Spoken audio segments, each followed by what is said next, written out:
I'm going to tell you, do not send that proposal. If you send that proposal, they're going to flip to the pricing page. They're not going to compare apples to apples. They're going to compare apples to oranges, and they're not going to know the difference. So I'm at the MGM Grand, going to go do my speech, go rock that, and then see what kind of trouble we get into. Ching, ching, ching.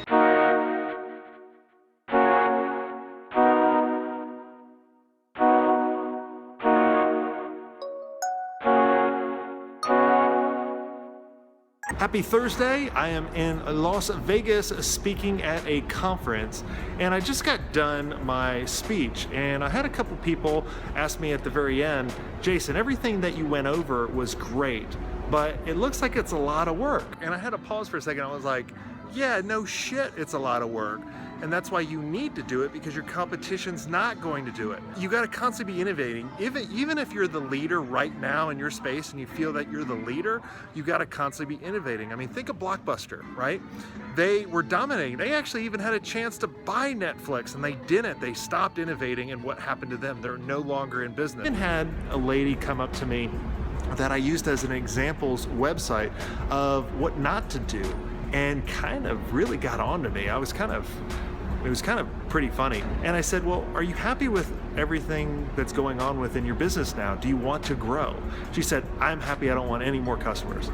And if that's you, if you're happy with where you're at and you're not worrying about losing out to the competition or starting to go down, because if you're not growing, what's the opposite of not growing? We all know that, right? And if that's you, then that's perfectly fine. Shut off this video. Don't ever watch my stuff again, because I'm not going to be able to help you out. But you're watching this because you want to change and you want to take action. Now that that rant's done, I want to get into a little bit of Q&A. So Eric asked a great question. He asked, what do you do when your prospect is so adamant about you sending the proposal ahead of time? I'm going to tell you, do not send that proposal. If you send that proposal, they're going to flip to the pricing page. They're not going to compare apples to apples. They're going to compare apples to oranges, and they're not going to know the difference. And so whenever anybody would ask that, I say, look, that's not our process. We'll review it with you.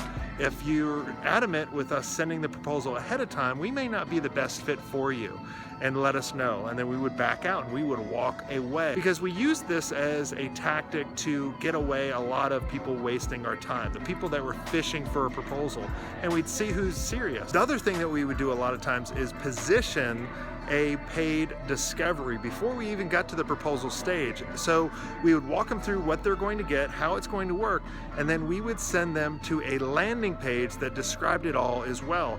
Because look, when you're explaining exactly what you're going to do for someone, they're going to retain about 10-15% of that.